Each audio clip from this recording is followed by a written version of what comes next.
আউযুবিল্লাহি মিনাশ শাইতানির রাজিম বিসমিল্লাহির রহমানির রহিম রব্বি ইশরাহ লি সাদরি ওয়া ইয়াসসির লি আমরি ওয়াহলুল উকতাদাম মিন লিসানি ইয়াফকাহু কওলি।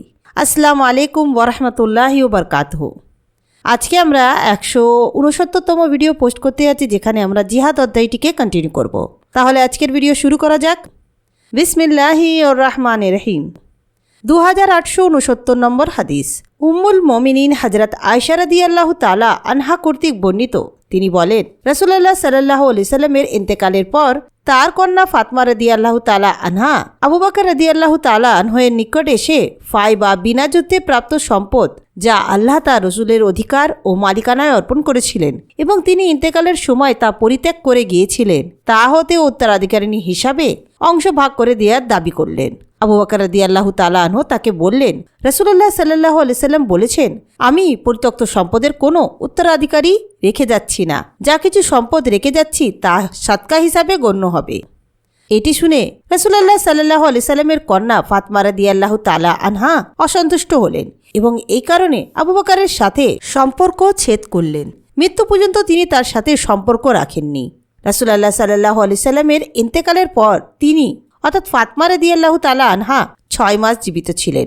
আয়েশা রাদিয়াল্লাহু তাআলা আনহা বলেন, রাসূলুল্লাহ সাল্লাল্লাহু আলাইহি সাল্লাম খায়বার, ফাদাক এবং সদকা হিসেবে মদিনায় যা কিছু পরিত্যাগ করে গিয়েছিলেন, ফাতেমা রাদিয়াল্লাহু তাআলা আনহা আবু বকর রাদিয়াল্লাহু তাআলা আনহুর নিকট ওগুলো হতে অংশ সব সময় দাবি করতেন, কিন্তু আবু বকর রাদিয়াল্লাহু তাআলা আনহু তা দিতে অস্বীকৃত জানাচ্ছিলেন। আবু বকর রাদিয়াল্লাহু তাআলা আনহু বলতেন, রাসূলুল্লাহ সাল্লাল্লাহু আলাইহি সাল্লাম করতেন এমন কোনো ক্ষুদ্র কাজও আমি পরিত্যাগ করতে পারি না, কেননা আমি তার কোনো কাজ বা নির্দেশ যদি বর্জন করি তবে পথভ্রষ্ট হব বলে আমার আশঙ্কা হয়। মদিনায় রাসূলুল্লাহ সাল্লাল্লাহু আলাইহি সাল্লামের সাদকা বা ওয়াকফকৃত সম্পদ উমর রাদিয়াল্লাহু তাআলা আনহু, আলী ও আব্বাস রাদিয়াল্লাহু তাআলা আনহুকে প্রদান করেছিলেন, কিন্তু খায়বার ও ফাদাকের সম্পদ তিনি উমর রাদিয়াল্লাহু তাআলা আনহু স্বীয় তহবিলে রেখেছিলেন।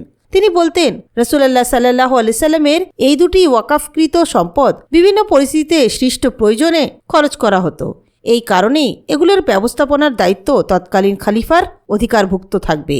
বুখারী রাহমাতুল্লাহি বলেন, ওগুলো ওয়াকফকৃত সম্পদ হিসেবে বহাল আছে। 2870 নম্বর হাদিস।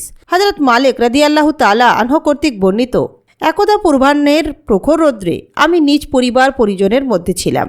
এমন সময় উমর ইবনে খাত্তাব রাদিয়াল্লাহু তাআলা আনহুর দূত আগমন করে আমাকে বলল, আমরুল মুমিনিনের ডাকে সাড়া দিন, তিনি আপনাকে ডেকেছেন। আমি তার সাথেই উমর রাদিয়াল্লাহু তাআলা আনহুর নিকট গিয়ে উপনীত হয়ে দেখলাম, তিনি খেজুরের ছোবড়া নির্মিত একটি 4 পায়ের উপর একটি চামড়ার বালিশের ঠেস দিয়ে বসা আছেন। আমি তাকে সালাম করে বসলে তিনি আমাকে লক্ষ্য করে বললেন, হে মালিক, তোমার সম্প্রদায়ের কয়েকটি পরিবারের লোক আমার নিকট আগমন করেছে। আমি তাদেরকে সামান্য অর্থ দেওয়ার নির্দেশ দিয়েছি, সেগুলো তুমি নিয়ে তাদের মধ্যে ভাগ করে দাও। আমি বললাম, হে আমরুল মুমিনিন, এই দায়িত্ব অপর কারোর উপর ন্যস্ত করলেই ভালো হতো। তিনি বললেন, তুমি এটা নিয়ে যাও। এরপর আমি তার নিকট উপবিষ্ট আছি। ইতোমধ্যে তার দ্বাররক্ষী ইয়ারফা ঢুকে বলল, উসমান, আব্দুর রহমান ইবনে আউফ, জুবায়ের এবং সাদ ইবনে আবু ওয়াক্কাস রাদিয়াল্লাহু তাআলা আনহু দেখা করার অনুমতি চাচ্ছেন, তাদেরকে আসতে দেওয়া যায় কি? তিনি বললেন, হ্যাঁ। তিনি তাদেরকে অনুমতি দিলে তারা সকলেই সালাম করে বসলেন। অতঃপর ইয়ারফা কিছুক্ষণ পর এসে বলল, হযরত আলী রাদিয়াল্লাহু তাআলা আনহু ও হযরত আব্বাস রাদিয়াল্লাহু তাআলা আনহুর জন্য কি আপনার অনুমতি আছে? তিনি বললেন, হ্যাঁ। তাদেরকে প্রবেশের অনুমতি দিলে তারা প্রবেশ করে সালাম দিয়ে বসলেন। তারা দুজন পরস্পর আল্লাহ তার রসুলকে বনু নুজাইর গোত্রের যে সম্পদ যুদ্ধ ব্যতিরেকে দান করেছিলেন তা নিয়ে ঝগড়া করছিলেন। তখন হযরত আব্বাস রাদিয়াল্লাহু তাআলা আনহু বললেন, হে আমরুল মুমিনিন, আমারও তার মধ্যে ফয়সালা করে দিন। উসমান ও তার সঙ্গীরা বললেন, হে আমরুল মুমিনিন, তাদের বিবাদ মিটিয়ে দিয়ে পরস্পরের মধ্যে শান্তি বিধান করুন। হযরত উমর রাদিয়াল্লাহু তাআলা আনহু বললেন, থামুন, আমি সকলকে আল্লাহর কসম দিয়ে বলছি, যার নির্দেশে এহ জগৎ ও শূন্য জগৎ যথারীতি চলছে, আপনারা কি জানেন রাসূলুল্লাহ সাল্লাল্লাহু আলাইহি সাল্লাম বলেছেন, আমরা কোনো ওয়ারিস রেখে যাই না, আমাদের পরিত্যক্ত সম্পত্তি সাদকা হিসাবে গণ্য হয়। এর দ্বারা কি রাসূলুল্লাহ সাল্লাল্লাহু আলাইহি সাল্লাম নিজেকে বুঝাননি? সকলেই বললেন, হ্যাঁ, রাসূলুল্লাহ সাল্লাল্লাহু আলাইহি সাল্লাম তাই বলেছিলেন। এরপর হযরত উমর রাদিয়াল্লাহু তাআলা আনহু, হযরত আলী রাদিয়াল্লাহু তাআলা আনহু ও হযরত আব্বাস রাদিয়াল্লাহু তাআলা আনহুর দিকে ফিরে বললেন, আমি আপনাদেরকে আল্লাহর কসম দিয়ে বলছি, আপনারা কি জানেন রাসূলুল্লাহ সাল্লাল্লাহু আলাইহি ওয়াসাল্লাম এই কথা বলেছেন? উভয় জবাব দিলেন, হ্যাঁ, তিনি তা বলেছেন। হযরত উমর রাদিয়াল্লাহু তাআলা আনহু বললেন, আমি আপনাদেরকে এই বিষয়ে অবগত করাচ্ছি যে আল্লাহ এই ফাই এর প্রত্যেকটি বস্তুকে বিশেষভাবে তার জন্য নির্দিষ্ট করে দিয়েছেন, যা অন্য কাকেও প্রদান করেননি। অতঃপর তিনি এই আয়াত পাঠ করলেন, আর আল্লাহ তার রসুলকে ফাই হিসাবে যা কিছু দিয়েছেন, আর এর জন্য তোমার অশ্ব বা সেনাবাহিনী পরিচালনা করিনি, বরং আল্লাহ তার রসুলদেরকে যার বিরুদ্ধে ইচ্ছা বিজয় দান করেন। আল্লাহ সকল কিছুর উপর ক্ষমতাবান। সুতরাং এর অর্থ ছিল রসুলের জন্য বিশেষভাবে নির্দিষ্ট। আল্লাহর শপথ, তিনি তোমাদেরকে বাদ দিয়ে এককভাবে এ মাল গ্রহণ করেননি বা এককভাবে শুধু তোমাদেরকেও প্রদান করেননি, বরং এটা হতে তোমাদের সকলকে দিয়েছেন এবং সকলের মধ্যেই বন্টন করেছেন। অবশেষে তা হতে এ পরিমাণ অর্থ অবশিষ্ট আছে। এই সম্পদ হতেই রাসূলুল্লাহ সাল্লাল্লাহু আলাইহি সাল্লাম তার পরিবার পরিজনদের পূর্ণ 1 বছরের জন্য ব্যয় করতেন এবং অবশিষ্ট অর্থ আল্লাহর মাল অর্থাৎ সদকা মতো খরচ করতেন। আর রাসূলুল্লাহ সাল্লাল্লাহু আলাইহি সাল্লাম তার সারা জীবনে এভাবেই আমল করেছেন। আমি আল্লাহর কসম দিয়ে আপনাদেরকে জিজ্ঞেস করছি, আপনারা কি এসব জানেন? সকলেই বললেন, হ্যাঁ, আমরা জানি। তারপর তিনি হযরত আলী রাদিয়াল্লাহু তাআলা আনহু ও হযরত আব্বাস রাদিয়াল্লাহু তাআলা আনহুকে লক্ষ্য করে বললেন, আল্লাহর কসম দিয়ে বলছি, যা বললাম আপনারা কি তা জানেন? হযরত উমর রাদিয়াল্লাহু তাআলা আনহু আরও বললেন, এরপর আল্লাহ তার রসুল সাল্লাল্লাহু আলাইহি সাল্লামকে মৃত্যু দান করলেন। হযরত আবু বকর রাদিয়াল্লাহু তাআলা আনহু এ বলে উক্ত সম্পদের তত্ত্বাবধানের দায়িত্ব গ্রহণ করেছিলেন যে আমি আল্লাহ রসুলের স্থলাভিষিক্ত। তিনি তদনুযায়ী কাজ করলেন যেমনটি আল্লাহ রসুল করেছিলেন। আল্লাহ অবগত, তিনি এ বিষয়ে সত্যবাদী, সৎ, সুপথ প্রাপ্ত এবং হকের অনুসারী ছিলেন। এরপর আল্লাহ হযরত আবু বকর রাদিয়াল্লাহু তাআলা আনহুকেও মৃত্যুদান করলেন। আমি হযরত আবু বকর রাদিয়াল্লাহু তাআলা আনহুর স্থলাভিষিক্ত হয়ে ওই সম্পদের তত্ত্বাবধানের দায়িত্ব আমার খেলাফতের অতীত 2 বছর যাবৎ বহন করে আসছি। আর এই ব্যাপারে রাসূলুল্লাহ সাল্লাল্লাহু আলাইহি সাল্লাম ও হযরত আবু বকর রাদিয়াল্লাহু তাআলা আনহু যেমন করেছেন, আমিও তদরূপই করে আসছি। আল্লাহ জানেন আমি এই ব্যাপারে সত্যবাদী, নেক আমলকারী, সুপথ প্রাপ্ত ও হকের অনুসারী। আজ আপনারা দুজনেই একই দাবি নিয়ে আমার নিকট আগমন করেছেন, সে বিষয়ে আলোচনা করেছেন। আপনাদের উভয়ের উদ্দেশ্য একই। হে আব্বাস, আপনি এসেছেন আপনার ভাদুসপুত্রের সম্পদের অংশের দাবি নিয়ে, আর এ আলী এসেছেন তার শ্বশুরের সম্পদ তার স্ত্রীর অংশের দাবি নিয়ে। আমি আপনাদেরকে অবহিত করলাম, রাসূলুল্লাহ সাল্লাল্লাহু আলাইহি সাল্লাম বলেছেন, আমার কোনো উত্তরাধিকারী করে যায়নি। আমাদের পরিত্যক্ত সম্পদ সৎকার দ্রব্য হিসাবে গণ্য হয়।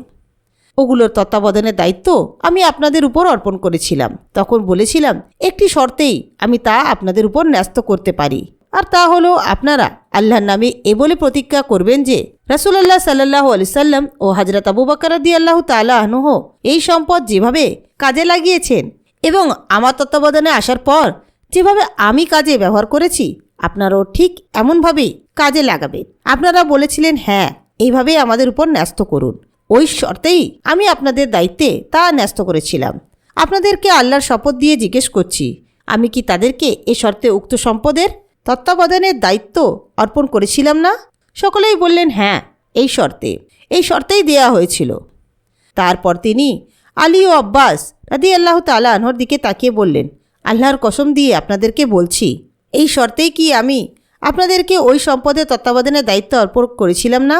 তারা উভয়ই বললেন, হ্যাঁ। হযরত উমর রাদিয়াল্লাহু তাআলা আনহু বললেন, এই সুমীমাংসিত বিষয়ে পুনরায় কেন আপনারা আমার নিকট নতুন মীমাংসার আশা করছেন? যার আদেশ ও ব্যবস্থাপনার ভূজগৎ ও শূন্য জগৎ যথারীতি পরিচালিত হচ্ছে, সে আল্লাহর কসম করে বলছি, আমি এ ব্যাপারে কোনো নতুন মীমাংসা করব না। তবে আপনারা এই রক্ষণাবেক্ষণ ও তত্ত্বাবধান করতে অসমর্থ হয়ে থাকলে আমাকে ফিরিয়ে দিন। আপনাদের পরিবর্তে আমি একাই ওই সম্পদ তত্ত্বাবধানের জন্য যথেষ্ট। 2871 নম্বর হাদিস। হযরত ইবনে আব্বাস রাদিয়াল্লাহু তাআলা আনহু হতে বর্ণিত, তিনি বলেন, হযরত আব্দুল কায়েস সম্প্রদায়ের প্রতিনিধি দল আগমন করে বলল, হে আল্লাহর রসুল, আমরা রাবিয়া সম্প্রদায়ের একটি শাখা গোত্র। আমাদেরও আপনার মাঝখানে কাফের মুজার সম্প্রদায়ের অবস্থান হওয়ায় হারাম মাছগুলো ছাড়া আর অন্য সময় আমরা আপনার নিকট আসতে পারি না।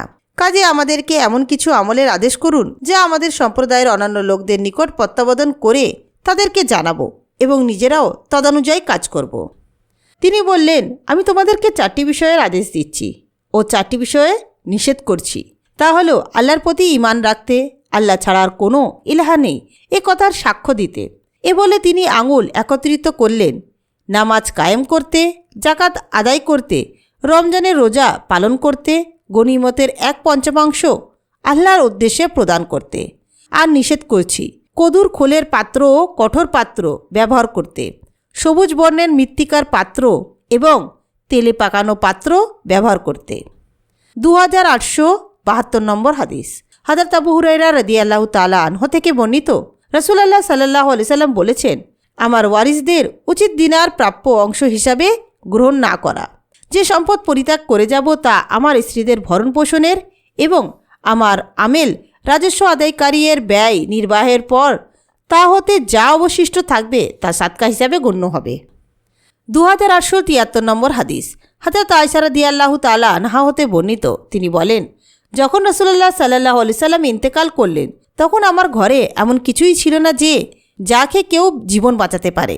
তবে তাকের উপর কিছু জব অর্থাৎ 150 পরিমাণ ছিল। তা খেয়ে আমি অনেক দিন কাটিয়েছিলাম। একদিন আমি তা মেপে দেখলাম, অনন্তর তা নিঃশেষ হয়ে গেল। 2874 নম্বর হাদিস। হযরত ওমর ইবনে হারিস রাদিয়াল্লাহু তাআলা আনহু হতে বর্ণিত, তিনি বলেন, ইন্তেকালের সময় নবী করিম সাল্লাল্লাহু আলাইহি সাল্লাম যুদ্ধের হাতিয়ার, তার খচ্চর ও কিছু ভূমি ছাড়া আর কিছুই রেখে যাননি।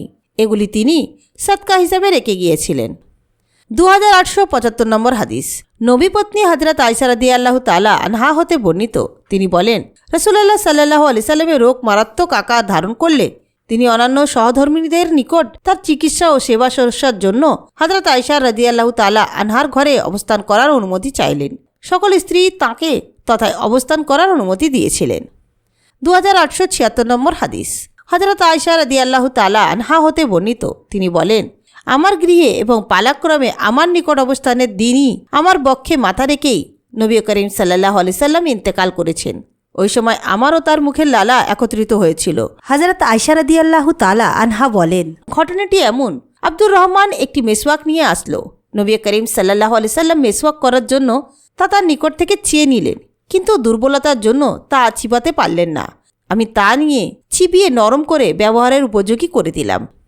2877 নম্বর হাদিস। হযরত আলী ইবনে হুসাইন রাদিয়াল্লাহু তাআলা আনহু থেকে বর্ণিত, নবী করিম সাল্লাল্লাহু আলাইহি সাল্লামের সহধর্মিণী সাফিয়া রাদিয়াল্লাহু তাআলা আনহা তাকে বলেছেন যে রাসূলুল্লাহ সাল্লাল্লাহু আলাইহি সাল্লাম রমজানের শেষ 10 দিন ব্যাপী মসজিদে ইতিকাফরত ছিলেন। এই সময় তিনি তার নিকট দেখা করতে গেলেন। ফেরার সময় রাসূলুল্লাহ সাল্লাল্লাহু আলাইহি সাল্লাম তার সাথে মসজিদের দরজার কাছে নবী করিম সাল্লাল্লাহু আলাইহি সাল্লামের স্ত্রী উম্মে সালমার গৃহদ্বারের নিকট পৌঁছলে দুজন আনসার তাদের পাশ দিয়ে অতিক্রম করলে সালাম করে তাড়াতাড়ি চলে যেতে উদ্যত হলে রাসূলুল্লাহ সাল্লাল্লাহু আলাইহি ওয়াসাল্লাম তাদেরকে বললেন, দাঁড়াও, অর্থাৎ দেখে যাও, আমি আমার সহধর্মিণীর সাথে কথা বলছি। আনসারদ্বয়ের নিকট ব্যাপারটি অস্বাভাবিক মনে হলো। তারা বললেন, সুবহানাল্লাহ, হে আল্লাহ রসুল, আপনার ব্যাপারেও কি আমরা কোনো কিছু ভাবতে পারি? রাসূলুল্লাহ সাল্লাল্লাহু আলাইহি ওয়াসাল্লাম বললেন, শয়তান মানুষের শিরায় উপশিরায় রক্তের মতোই চলাচল করতে পারে, আর এই জন্যেই আমার ভয় হলো যে তোমাদের মনেও কিছু জাগ্রত করে দিতে পারে। 2878 নম্বর হাদিস। আব্দুল্লাহ ইবনে উমর রাদিয়াল্লাহু তাআলা আনহু থেকে বর্ণিত, একদা আমি হাফসা রাদিয়াল্লাহু তাআলা আনহের ঘরের ছাদে আরোহণ করে হঠাৎ দেখতে পেলাম যে নবী করিম সাল্লাল্লাহু আলাইহি সাল্লাম কিবলার দিকে পেছন রেখে সিরিয়ার দিকে মুখ করে তাঁর হাজত পুরা করছেন। 2879 নম্বর হাদিস। হযরত আয়েশা রাদিয়াল্লাহু তাআলা আনহা থেকে বর্ণিত, তিনি বলেন, রাসূলুল্লাহ সাল্লাল্লাহু আলাইহি সাল্লাম এমন সময় আসরের নামাজ আদায় করতেন যে সূর্যরশ্মি তখনও তার কামরায় থাকত। 2880 নম্বর হাদিস। হযরত আব্দুল্লাহ রাদিয়াল্লাহু তাআলা আনহু থেকে বর্ণিত, তিনি বলেন, নবী করিম সাল্লাল্লাহু আলাইহি সাল্লাম একদিন আমাদের মাঝে দাঁড়িয়ে ভাষণ দান করছিলেন এবং আয়েশা রাদিয়াল্লাহু তাআলা আনহের গৃহের দিকে ইঙ্গিত করে বললেন, ওই স্থান হতে শয়তানের শিং উদিত হবে। 2881 নম্বর হাদিস। হযরত আমরা রাদিয়াল্লাহু তাআলা আনহা বিনতে আব্দুর রহমান থেকে বর্ণিত, হযরত আয়েশা রাদিয়াল্লাহু তাআলা আনহা তাকে জানিয়েছেন, রাসূলুল্লাহ সাল্লাল্লাহু আলাইহি সাল্লাম একদিন তার নিকট অবস্থান করছিলেন। এমন সময় আয়েশা রাদিয়াল্লাহু তাআলা আনহা শুনতে পেলেন এক লোক হাফসা রাদিয়াল্লাহু তাআলা আনহার ঘরে প্রবেশের অনুমতি চাচ্ছে।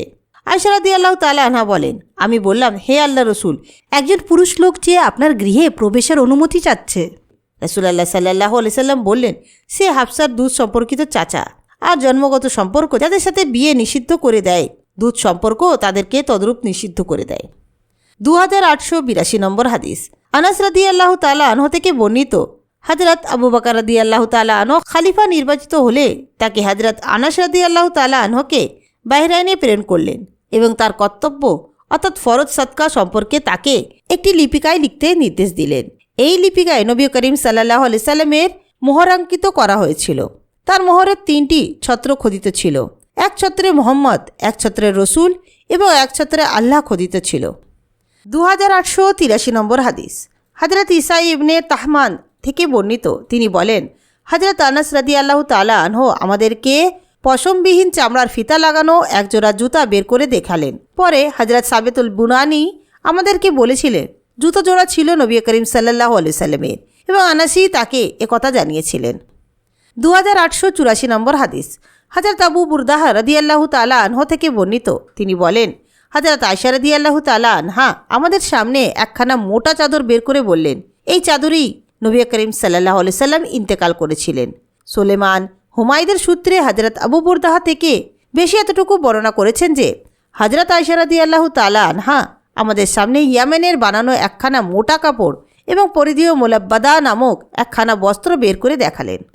2885 নম্বর হাদিস। আনাস ইবনে মালিক রাদিয়াল্লাহু তাআলা আনহু থেকে বর্ণিত, নবী করিম সাল্লাল্লাহু আলাইহি সাল্লাম তার পানপাত্রটি ভেঙে গেলে ভাঙা স্থানটি রৌপের তার দিয়ে জোড়া লাগিয়েছিলেন।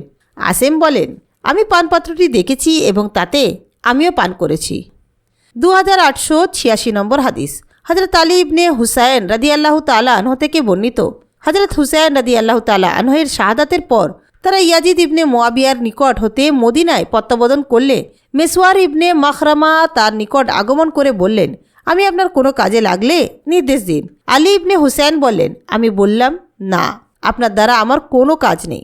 মেসওয়ার ইবনে মাখরামা বললেন, রাসূলুল্লাহ সাল্লাল্লাহু আলাইহি সাল্লামের তরবারিখানা কি আপনি আমাকে দিতে পারেন? কেননা আমার আশঙ্কা হয় যে লোক আপনার নিকট হতে তা ছিনে নিতে পারে। আমি আল্লাহর শপথ করে বলছি, আপনি আমাকে তরবারিখানা প্রদান করলে আমার জীবদ্দশায় কেউ তা আমার নিকট হতে ছিনিয়ে নিতে পারবে না। আলী ইবনে আবু তালিব এক সময় ফাতেমার জীবদ্দশায় আবু জাহেলের কন্যাকে বিবাহের প্রস্তাব প্রেরণ করলে আমি শুনেছিলাম। নবী করিম সাল্লাল্লাহু আলাইহি সাল্লাম লোকদের মাঝে বক্তৃতা দিতে গিয়ে মিম্বারে দাঁড়িয়ে এ বিষয়ে বলেছিলেন। তখন আমি প্রাপ্তবয়স্ক ছিলাম। নবী করিম সাল্লাল্লাহু আলাইহি সাল্লাম বললেন, ফাতমা আমার অংশ, আমার অত্যন্ত প্রিয়। আমার আশঙ্কা যে সে দিনের ব্যাপারে কঠিন পরীক্ষার সম্মুখীন। অতঃপর নবী করিম সাল্লাল্লাহু আলাইহি সাল্লাম বনি আব্দে শামস গোত্রে তার এক জামাতার কথা উল্লেখ করে তার প্রশংসা করলেন এবং বললেন, সে সত্য বলেছে, আমাকে প্রদত্ত ওয়াদা পূরণ করেছে। আমি কোনো হালালকে হারাম করতে পারি না বা কোনো হারামকে হালাল করতে পারি না, কিন্তু আল্লাহর নামে কসম করে বলছি, আল্লাহ রসুল তনওয়া ও তার শত্রু তনওয়া কখনো একত্রিত হতে পারে না। তো আজকে আমরা 169তম ভিডিও পোস্ট করলাম, যেখানে আমরা জিহাদ অধ্যায়টিকে কন্টিনিউ করছিলাম। ইনশাআল্লাহ নেক্সট ভিডিওতে এই অধ্যায়টিকে কন্টিনিউ করব। ইনশাআল্লাহ নেক্সট ভিডিওতে আপনাদের সঙ্গে আবার দেখা হবে। আসসালামু আলাইকুম ওয়া রাহমাতুল্লাহি ওয়া বারাকাতুহু।